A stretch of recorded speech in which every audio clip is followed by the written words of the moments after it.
Hello दोस्तों, तो आज हम आप लोग के लिए लेके आए हैं एक नया वीडियो जिसमें हम लोग बात करेंगे लाइब्रेरीज़ के बारे में। लाइब्रेरीज़ यानी कि पुस्तकालय के बारे में। पुस्तकालय की शुरुआत लगभग 5000 साल पहले मेसोपोटामिया में हुई थी, जहां सुमेरियन सभ्यता के दौरान मिट्टी की पट्टियों, क्ले टैबलेट पर दस्तावेज संजो कर रखे जाते थे। समय के साथ इनका विकास हुआ और आज ये ज्ञान के आधुनिक डिजिटल केंद्रों में बदल चुकी हैं।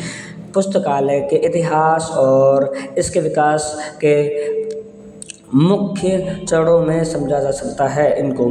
प्राचीन पुस्तकालय यानी कि लगभग 2600 ईसा पूर्व मिट्टी की पट्टिकाएँ।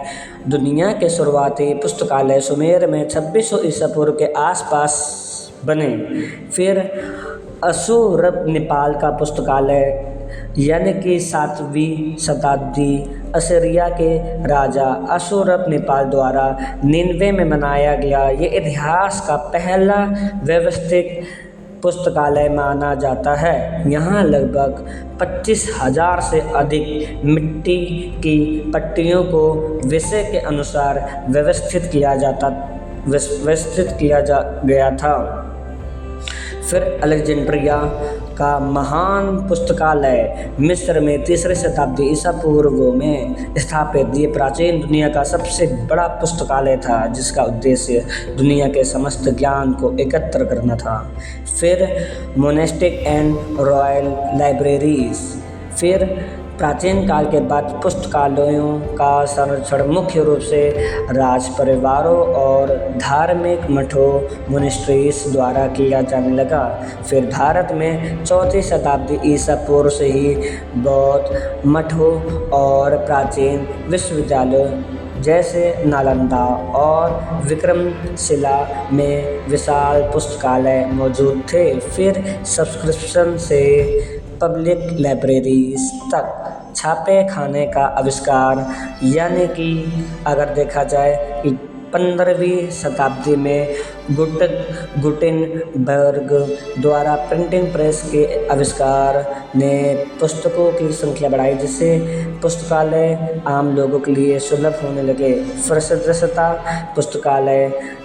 फिर यानी कि ये सब्सक्रिप्शन के आधार पर पुस्तकालय चलने लगे। उदाहरण के लिए 1713 में अमेरिका के फिलाडेल्फिया में पहला चंदे से चलने वाला सार्वजनिक पुस्तकालय बना।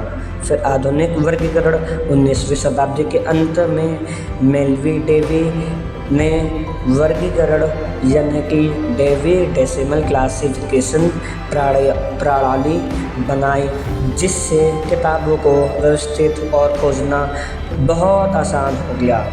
फिर भारत में पुस्तकालय आंदोलन। भारत में आधुनिक सार्वजनिक पुस्तकालय प्रणाली की शुरुआत 19वीं सदी से हुई। डॉक्टर एस आर रंगनाथन को भारत में पुस्तकालय विज्ञान का जनक माना जाता है। उन्होंने 1928 में मद्रास पुस्तकालय संघ की स्थापना की और पुस्तकालय विज्ञान की 5 बुनियादी सिद्धांत 5 लॉस ऑफ लाइब्रेरी साइंस दिए। फिर 1960 के बाद कंप्यूटर के आगमन और इंटरनेट के प्रसार के साथ पुस्तकालयों का स्वरूप पूरी तरह बदल गया। आज भौतिक किताबों के साथ साथ ई-बुक्स, ऑडियो बुक्स और डिजिटल डेटाबेस ने डिजिटल लाइब्रेरी का रूप ही ले लिया। धन्यवाद।